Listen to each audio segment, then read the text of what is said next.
So why did he need a black director? Could a white director not have It's not produced this color, work? it's culture. There's been a lot of controversy surrounding the usage of the N-word in this movie, and No, nobody, none. The word would be. Oh, I don't want to say it. Why not? I don't like to say it. Oh my God, he's not about to do that to him, man.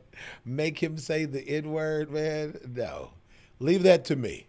I'm Krizz Kaliko right here, and we got some funny people and hot topics. This is Krizz Out Loud. Let's go.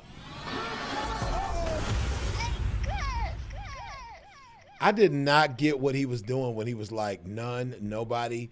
He was naming N-words. And he said there's been a lot of controversy around the N-word. I didn't realize what he was saying right there. But surrounding the usage of the N-word in this movie, and No, nobody, none. The word would be. What I don't want N-word? to say it. Why not? I don't like to say it. Have you ever said it? No, sir. Try it. I don't like to say it. Try it. One thing about That's hilarious. me in politics is to give you a direct statement right there is me playing a game that I'm not interested in playing. Okay, To give you a direct statement Don't right do there. it. A lot of people have a problem with is that lady, I think her name was Joy Bear. Seems like a lot of people seem to have issues with her. And, she's a journalist, though, man. She's supposed to be, hold on. I got to take this filter off of here, y'all. Sorry. All my other videos have to have filters on them, so I need to remove this one so we can get this one full bore here. But a lot of people seem to have issue with her, but she's just being a journalist, I think. And I think that was the one where she was trying to get Matthew McConaughey to talk politics.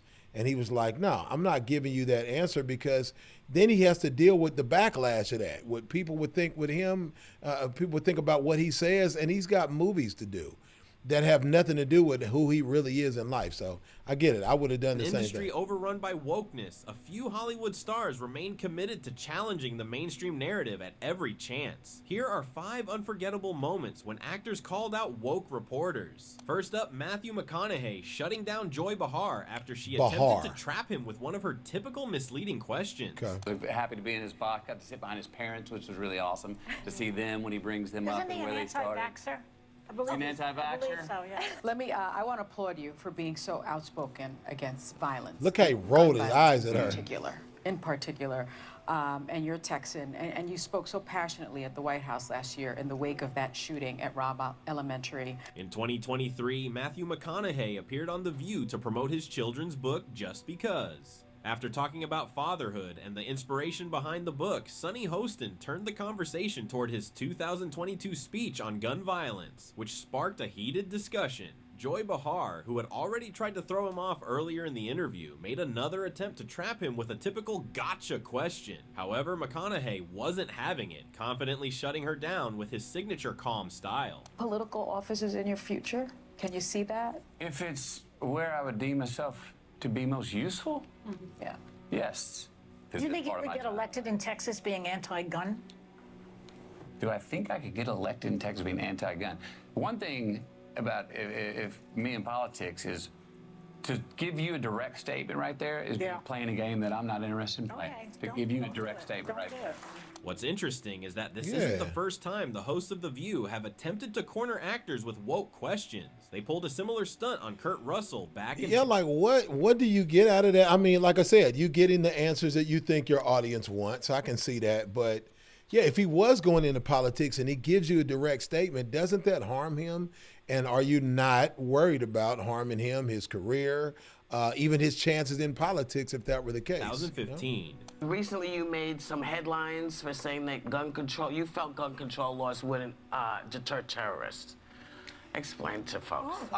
Well, these are these things where, first of all, I was in a situation, we do what we call the dog and pony. Right. We're out doing the dog and pony selling a picture. And you get sometimes you get what you feel is slightly ambushed by somebody who's really got an agenda. And that's sort of, I think, that's my opinion of what happened to me the other day.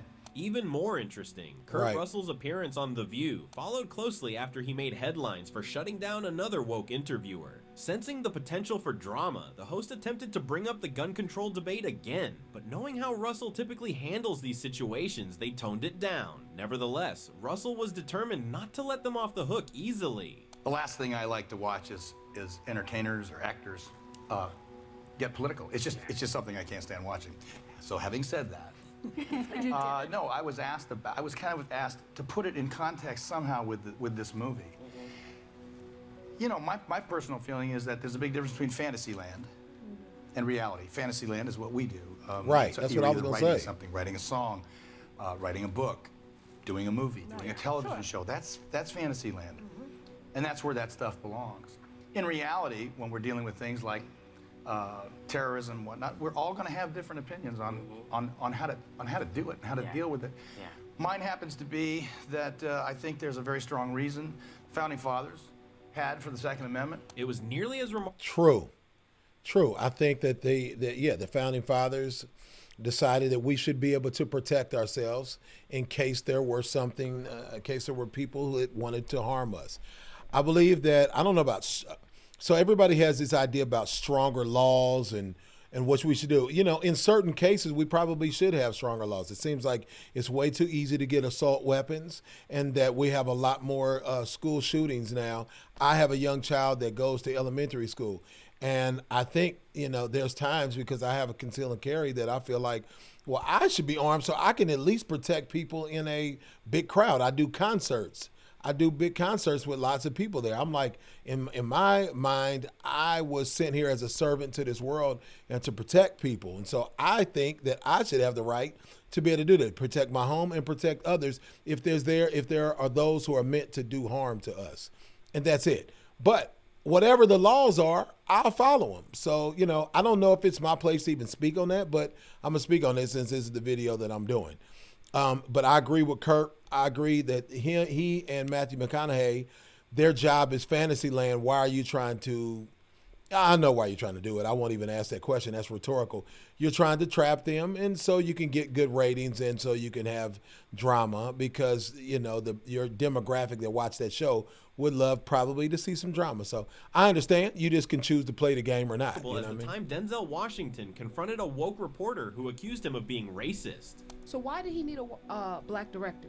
Could a white director not have? It's not produced this color, work? it's culture. Explain the difference, because I think we're Steven in a space Spielberg did Schindler's List. Right now. Martin Scorsese did Goodfellas, right? Steven Spielberg could direct Goodfellas. Martin Scorsese probably could have done a good job with Schindler's List, but they're cultural differences.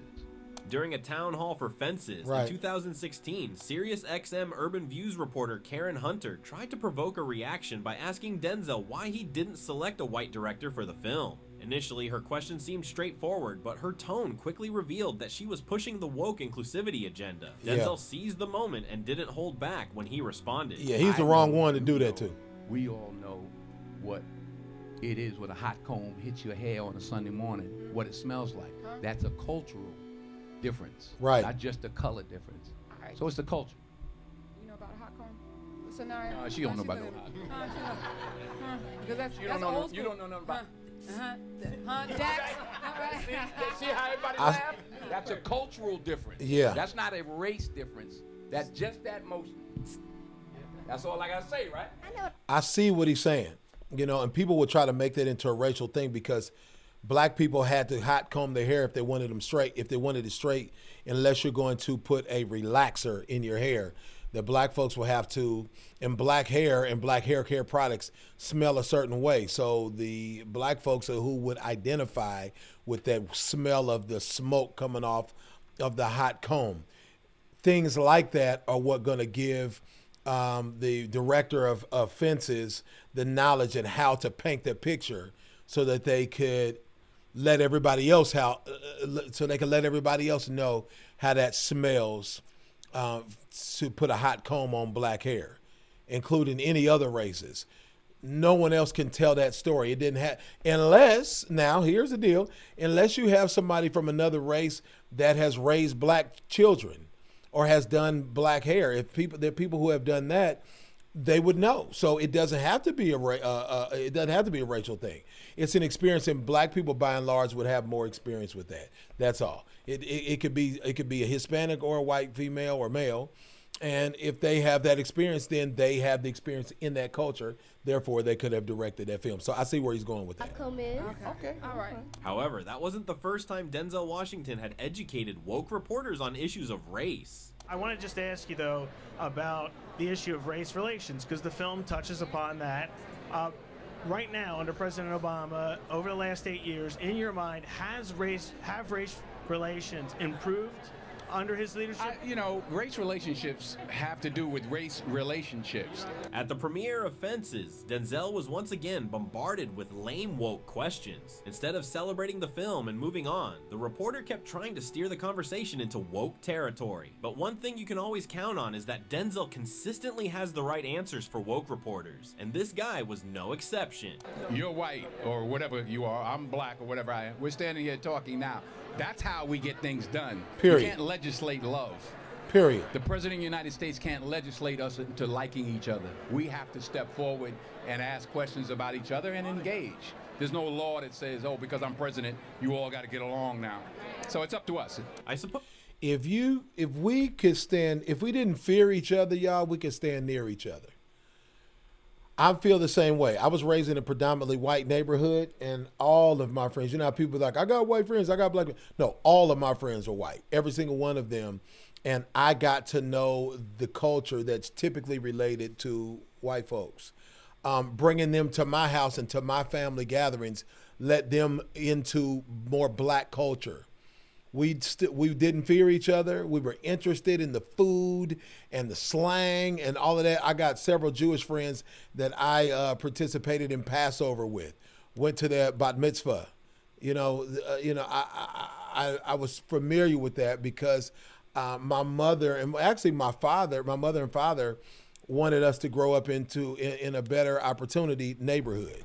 And that's what they did. They took us to, which at that time, and even still now, was a predominantly Caucasian neighborhood. And it gave me a very diverse sense of culture.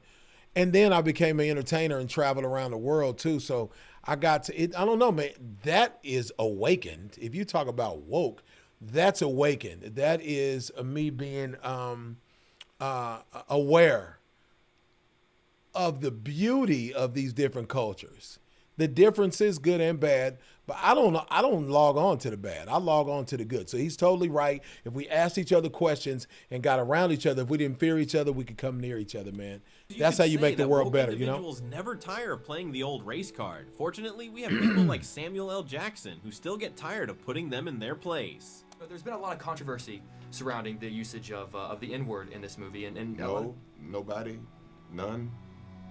The word would be. Yeah, but he was being funny right here, though. I don't like to say it. Have you ever said it? No, sir. Try it. I don't like to say it. Try it. Really? Seriously? We're not going to have this conversation unless you say it. During an interview promoting... I feel like Samuel Jackson's never acting. Try it. Try it. Like, I feel like he yells. Haven't you seen my movies? Is how I talk. Remember Dave Chappelle was making fun of him? I feel like he's this passive, aggressively passive guy.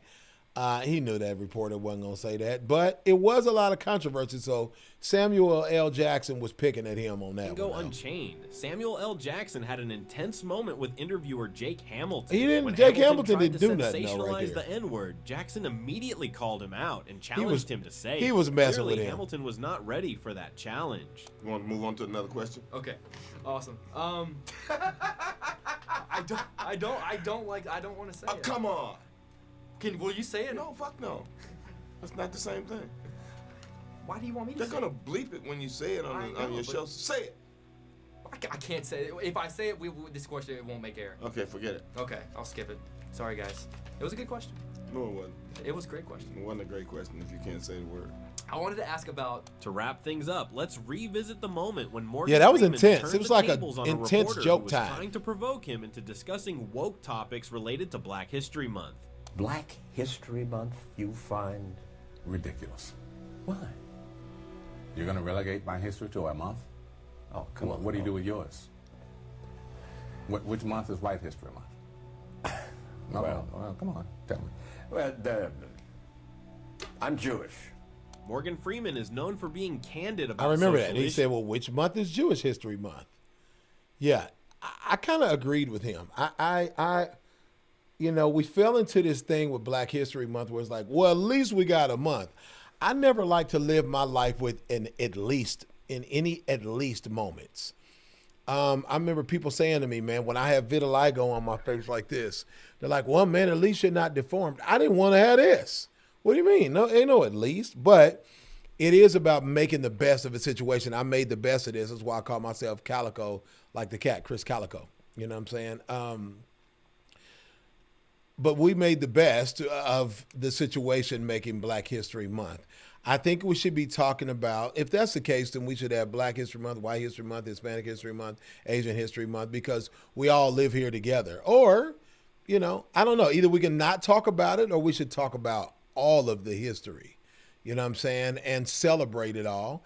And, you know, talk about even the tough times and where we have come since then with every culture's history. That's just what I think. Regarding woke topics. During his 60 Minutes interview with Matt Wallace, Freeman completely dismantled the concept of Black History Month, mocking it for what it is in under 30 seconds. He also offered a straightforward solution to racism that left Wallace speechless. Okay, which month is Jewish History Month? There isn't one. Oh, why not? Yeah. Do you want one? No. I don't either. I don't want a Black History Month. Black history is American history. How are we going to get rid of racism? Stop talking about it. I'm going to stop calling you a white man. Yeah. And I'm going to ask you to stop calling me a black man. Now that's how you give a woke person a complete factory reset. Subscribe for more content that exposes woke culture. I agree with that. Like he said, man, you know, if you want this inclusion thing, talking about the differences all the time is not how we're all included. It actually points out, oh yeah, I don't like that about that person, or I do, you know, one of the two. But I agree with it. Stop talking about it. I have a good friend named Whitney Payton, and she is she's part of LGBTQ, and she said that because she's a rapper, they asked her, hey, how can we make LGBTQ more? How can we normalize it in hip hop? She said the same thing. Stop talking about it. Let's just talk about hip hop. Let's just talk about how good I am. What songs of mine that you like. It doesn't have to be, man, you're good for a woman or you're good for someone in the LGBTQ community. You know what I'm saying? It doesn't have to be that. I feel like the same thing. We don't fear each other, and we're curious enough and bold enough to just talk to each other about each other's culture. That's when we'll be able to blend more easily. You guys tell me what you think about that. Like, share, comment, and let's talk about that in the comments. Like, share, comment, and subscribe, y'all. I appreciate you joining me. This is a new channel, and we've been getting it cracking. A little bit of funny, a little bit of hot topics. This is Krizz Out Loud. See you, bye.